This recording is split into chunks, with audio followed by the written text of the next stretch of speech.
আমরা কীভাবে বাসে প্রত্যেক দিন ভোগ লাগাই তা দেখাচ্ছি। প্রথমে একটি আসন দিবেন, এদিকে একটি গুরুদেবের আসন, এদিকে ভগবানের আসন।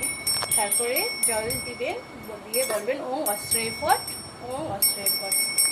তারপর গুরু মহারাজকে আহ্বান করবেন, ইদং আসমনিয়ম শ্রী গুরুবে নমঃ, স্বাগতম সুস্বাগতম শ্রী গুরুবে নমঃ।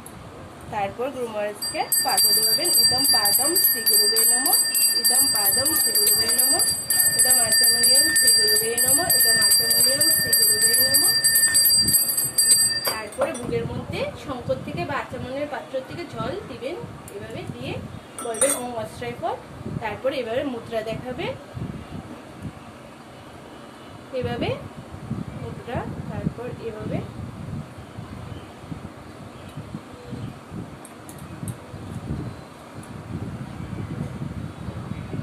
তারপর এখন ভগবানকে আহ্বান করবেন, ইদম আসমনিয়ম শ্রী জগন্নাথেই নমঃ, স্বাগতম সুস্বাগতম শ্রী জগন্নাথেই নমঃ, ইদম আসমনিয়ম শ্রী বলদেব সুভদ্রা মহারানী নমঃ, স্বাগতম সুস্বাগতম শ্রী বলদেব সুভদ্রা মহারানী নমঃ, ইদম আসমনিয়ম ওম পঞ্চতত্ত্ব রাধা মাধব নৃসিংহদেবায় নমঃ, স্বাগতম সুস্বাগতম পঞ্চতত্ত্ব রাধা মাধব নৃসিংহদেবায় নমঃ।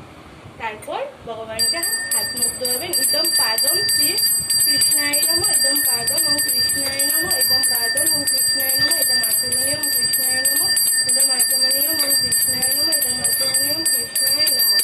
তারপর এভাবে ধরে ইদম নৈবদম ওম কৃষ্ণায় নমঃ, কৃষ্ণায় নমঃ, কৃষ্ণায় নমঃ, কৃষ্ণায় নমঃ, কৃষ্ণায় নমঃ, কৃষ্ণায় নমঃ, কৃষ্ণায় নমঃ, কৃষ্ণায় নমঃ, কৃষ্ণায় নমঃ 10 বার বলবেন। তারপরে ইদম পানীয় ওম কৃষ্ণায় নমঃ, ওম কৃষ্ণায় নমঃ, ওম কৃষ্ণায় নমঃ, কৃষ্ণায় নমঃ, কৃষ্ণায় নমঃ, কৃষ্ণায় নমঃ এই বলে এভাবে প্রার্থনা করবেন, হে কৃষ্ণ, হে গুরু মহারাজ, আপনি কৃপা করে ভগবানকে ভোগ দিন, এভাবে প্রার্থনা করবেন। তারপর